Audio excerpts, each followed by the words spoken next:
Franchising made simple. Welcome to the latest episode of Fran Simple, the podcast designed to make the concepts of franchising simple. I'm your host, Mark Vandergrift, and with me is my franchise bro and an all-time expert on franchising, Steve Vandergrift. Steve, welcome. Thanks, Mark. Great to be here.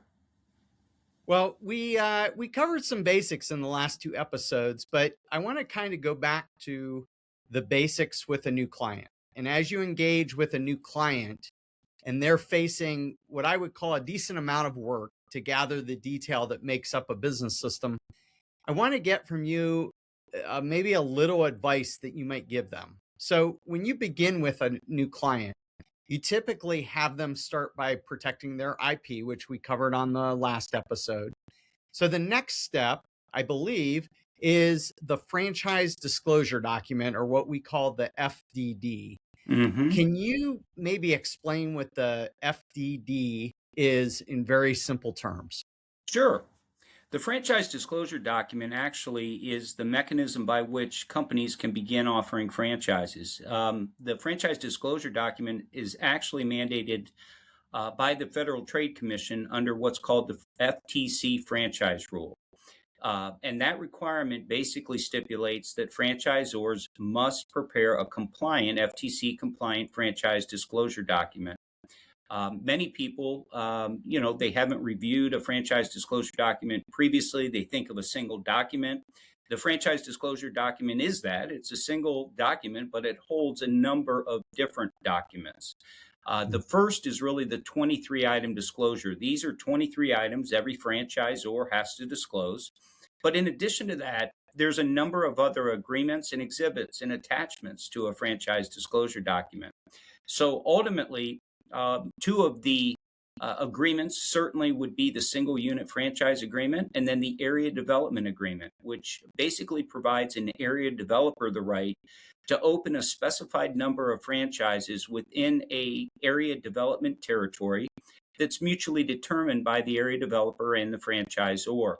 And then other exhibits are part and parcel to the franchise disclosure document. There's required disclosures for financial statements, a table of contents to your operations manuals, and other similar documentation. Okay, so it sounds like there's a lot in the FDD, but in essence, it is a single document that the FTC requires to be able to offer franchises to those that are interested. So there's other business expansion methods, right? I can open a corporate place, or I can do dealers, or I can do distributorships. Why does the FTC require an FDD? And yet with all those other business ways of expansion, they don't require anything special for those different types of businesses? Well, that's a great question. The reality is the Federal Trade Commission did businesses a great favor when they basically broke out this FTC franchise rule. Without that basically breakout, it would be considered as securities and subject to the SEC. So it really did reduce the burden to franchisors while still enabling them to expand.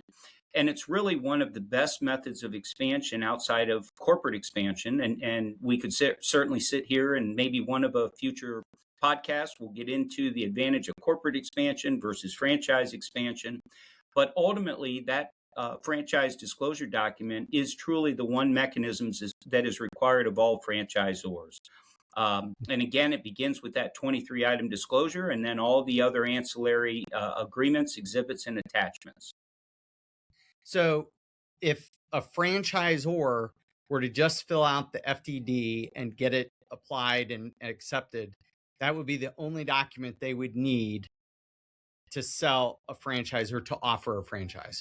And theoretically, that's correct. Now, there are a number of states in the country that require franchisors to actually register with the state before they're permitted to offer or grant franchises within that state. There's actually 14. There's a handful of other states that require franchisors that do not have a federally protected trademark to comply. It may be registering under their business opportunity laws, et cetera. So there are a number of states in the country that, in addition to the FTC franchise rule, they have certain regulations and requirements for franchise companies that want to offer and grant franchises in their state. Okay. So really, it's not as complex as one might think. You mentioned a lot of components to the FDD, Mm. but I know you lead clients through that process to make it really pretty digestible. You know, they say if you're going to eat an elephant, do it one bite at a time. You're helping them eat one bite at a time. So, given that, what's typically the very first task that you have a franchisor do when you begin the development of the FDD? Well, and actually, we begin the first step. We do extensive research when we first onboard a client. We're basically researching other similar concepts. We really want the client to have a very good understanding of what their would-be competitors are doing. So that relates to things like their franchise fees, their initial investments, their royalty fees, brand fund fees.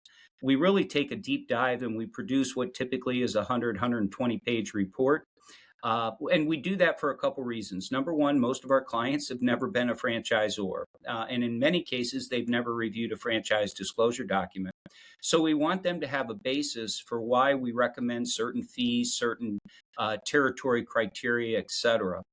And so we use that as we're assisting them in preparing the information that our preferred attorneys need in order to draft that franchise disclosure document.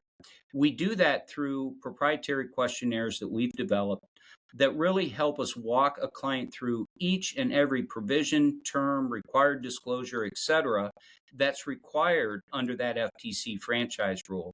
And we'll actually make recommendations as to what they may want to consider for all of those various components, whether it's the franchise fees, the other fees, the territories. There's other aspects, the financial performance representations, where they're allowed to make they're allowed to share financial information with prospective franchisees. So those questionnaires really help our clients, let's say, stay on point as we're going through the various items first in the FDD, and then the terms and provisions of the franchise agreement, which we call the franchise relationship, the relationship between the franchisee and the franchisor. Okay. So, what is the first task that you have them do after you do the research? Great question. So we actually do send our clients that questionnaire. We expect maybe them to complete 15 or 20%, whether they're going to form a new legal entity, which we always recommend to clients, and 99.9% their CPA, their business attorney agrees that that's a good strategy. And so we're really looking at helping them understand how do all of these various components fit together. And so we'll send them that FDD so that they can give us their high level thoughts. Some clients will actually fill in, I think maybe our franchise fee should be this, or our royalty fee should be that. And sometimes they're very point on. They have a great understanding of franchising. It certainly fits within their industry, within their category. Other cases, we obviously have to recommend a client not maybe charge a $100,000 franchise fee up front when the average in their industry may be $40,000. Same thing with franchise royalties, etc. And so they'll basically provide us their high level thoughts. And then we begin conducting a series of web meetings with our clients to literally start going through it from the very beginning, clear through the last questionnaire. And through that, our attorneys are then able to obviously begin drafting that document. Our attorneys oftentimes will be involved in a couple of those web meetings as we're getting into specifics relative to their business, questions that they might have that might be different than a typical franchisor. And we figure out how to make what they would like to do meet the legal definition of a franchise. And so at that point, it's every client's a little different. Like I say, generally we can get through that questionnaire process during about the first 3 weeks. Now, of course, that comes down to our client's ability to engage with us on a regular basis. We have some clients that come to us, they're operating 20, 25 locations. Their time is a little more limited. We have other clients that really they're open to this. They have a great management team and staff that's managing their 2, 3, 4, 5 locations. And so they're able to devote the necessary time. So, you mentioned all these items that are in the FTD. Hmm. One, and just very simply, why are they called items? Is that a legal reference?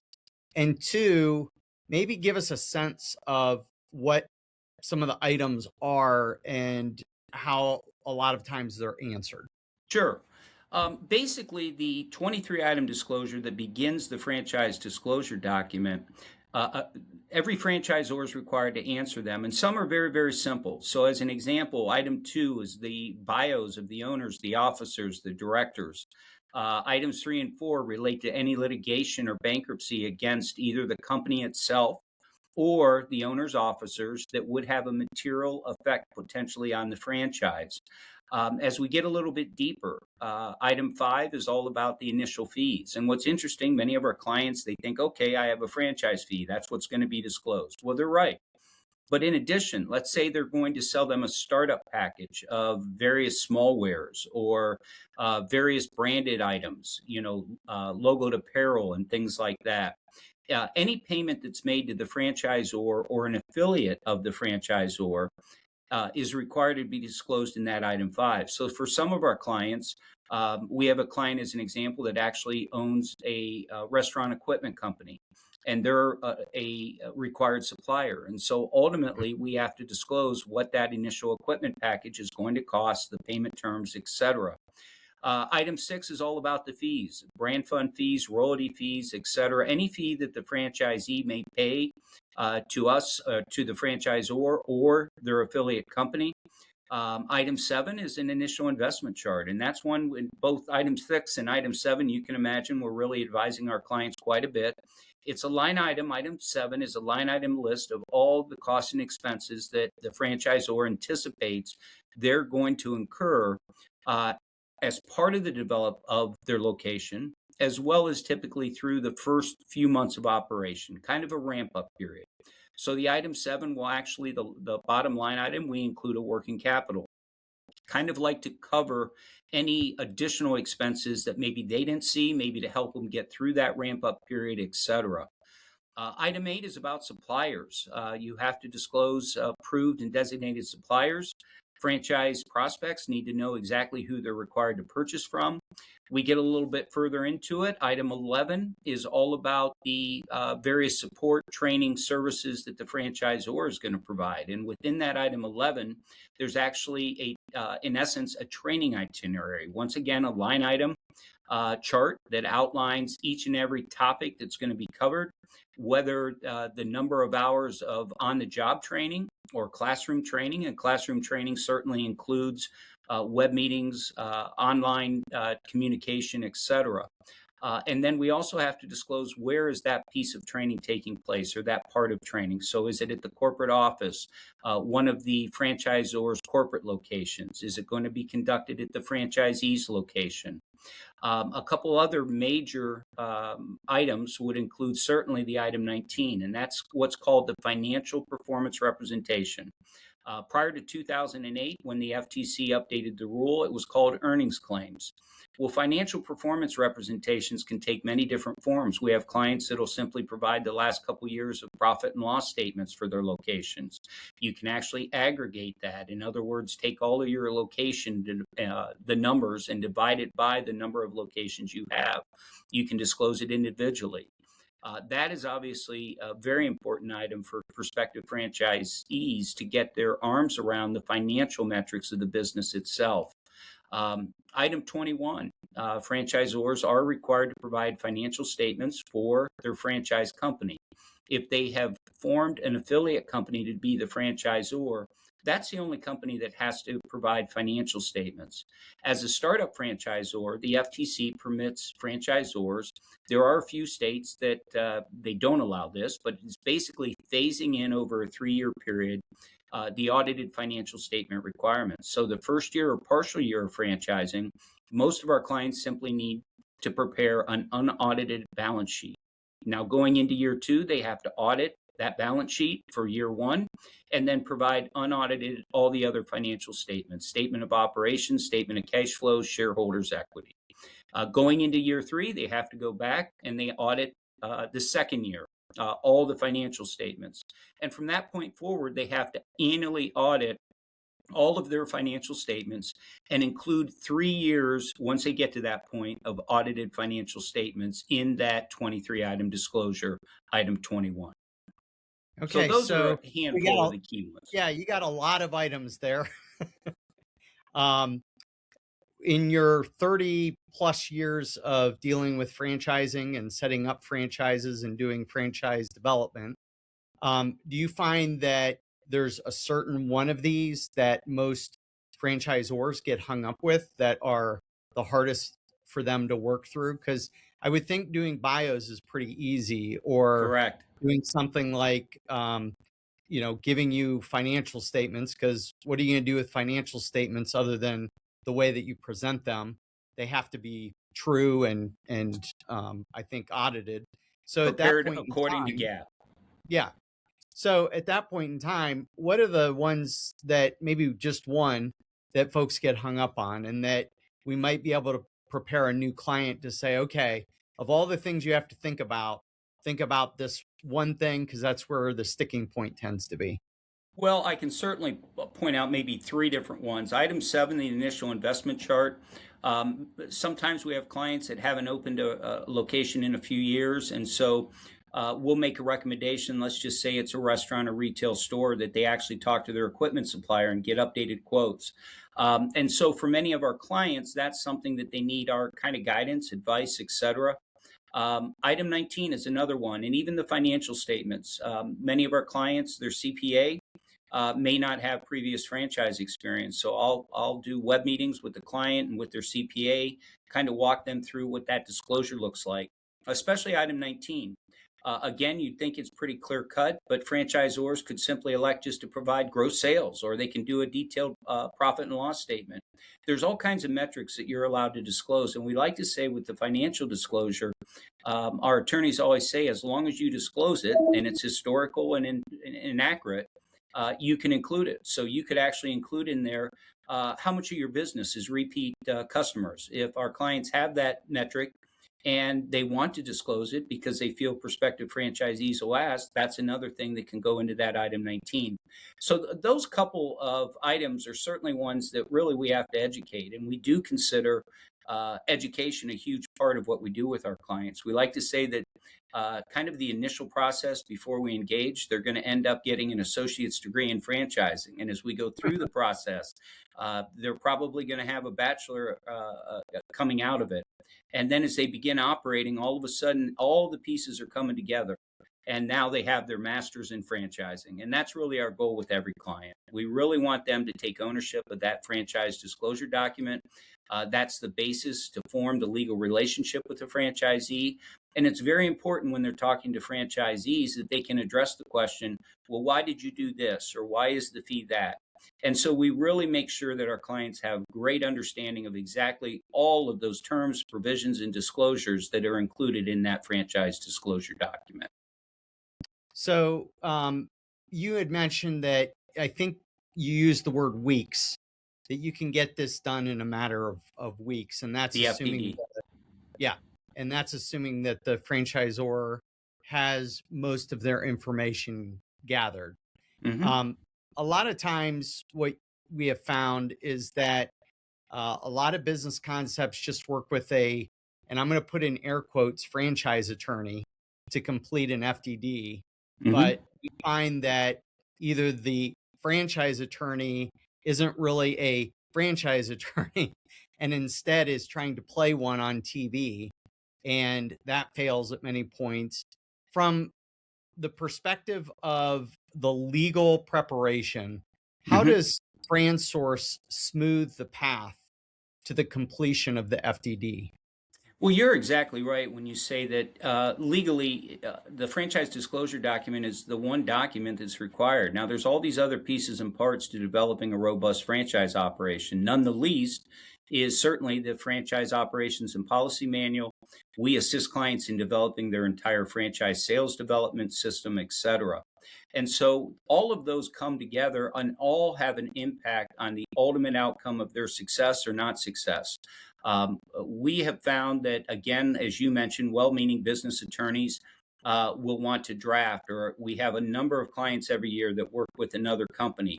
and they receive their franchise disclosure document and they're reading it, they're reading their operations manual, and the most common phrase, and they say it different ways, is, I don't even recognize my business in these documents. What do we do? And typically, what has happened is their attorney took an FDD that was for a different industry and tried to convert it into their industry. With the operations manual, the other companies would end up basically using a lot of fluff, and there really wasn't operational procedures and standards and policies. In fact, when we do work with these existing franchisors, and they ask us, would you help us redo our operations manual? Or we don't even have a franchise sales development system. With the operations manual, we'll actually ask them to provide us a copy of their franchise disclosure document. And they're always, we'll send that, we're fine with that, but I'm curious, why do you need to review it? And we explain that the attorneys will cross-reference the franchise operations manual many times in the legal document. Otherwise, you'd end up with a 400 or 500-page agreement rather than a 60-page agreement. And so we'll review that, then look at their manual. And typically, if the attorney has cross-referenced the operations manual 62 times, 61 of those mentions there's nothing in the operation manual that expands on it. And that's just ripe for disaster. The franchisees either going to do whatever they want to do, or they're constantly going to be calling the franchise company saying, look, I don't see this in the operations manual. How do I do X? How do I do Y, etc.? So it's very important in franchising that everything sings off the same song sheet. So our Well, job is really to make sure. Yes, please go on. you work with a few different franchise attorneys to draft the FDD, and we would say that most of these attorneys have expertise in very few industries, and they are experts in franchising. And do you find that really the only good results you get are from those that are specializing in franchising? Sure, it's just like trademarking or patenting a product. Attorneys specialize quite a bit, and franchising is no different than that. We actually get calls every year, inquiries from other franchise attorneys around the country. They say, look, we've heard some great things about FranchSource. We're going to prepare their FDD, but we'd love you to assist them with all the other aspects. And when we explain that, we actually walk our clients through the franchise disclosure document and all the terms and provisions. They're thrilled because probably 99% of them will tell us that, look, I can tell my client that the range for franchise fees is between X and Y, or the range in royalty fees are X and Y. And then they say it becomes a circle. The client will say, so what do you recommend? And the attorney will say, well, what do you want to do? And they'll say, well, what do you think we should do? Well, we're actually able to give those benchmarks. And so when we explain to a third-party attorney that we actually work with questionnaires, we send them across so they know exactly what we're talking about, they're thrilled because they say, you guys have real-world experience. You can really help my client get to the finish line because of your expertise. And so that works out very well for the client. It works out great for the attorney. And certainly we're happy to help with that part of the equation. It's unfortunate to say that there are many franchise development firms out there that will refer you to a handful of attorneys. You pick your attorney, and then there's no additional communication between the consultant and the attorneys. Well, that makes it very difficult, for the consultant to provide that advice to the client as they're going through that process with the attorney. So consequently, once again, the franchise agreement can say one thing, and ultimately the operations manual ends up saying something else. And everything in franchising really does need to sing off the same song sheet, whether we're talking the legal, the operations, the marketing, the sales.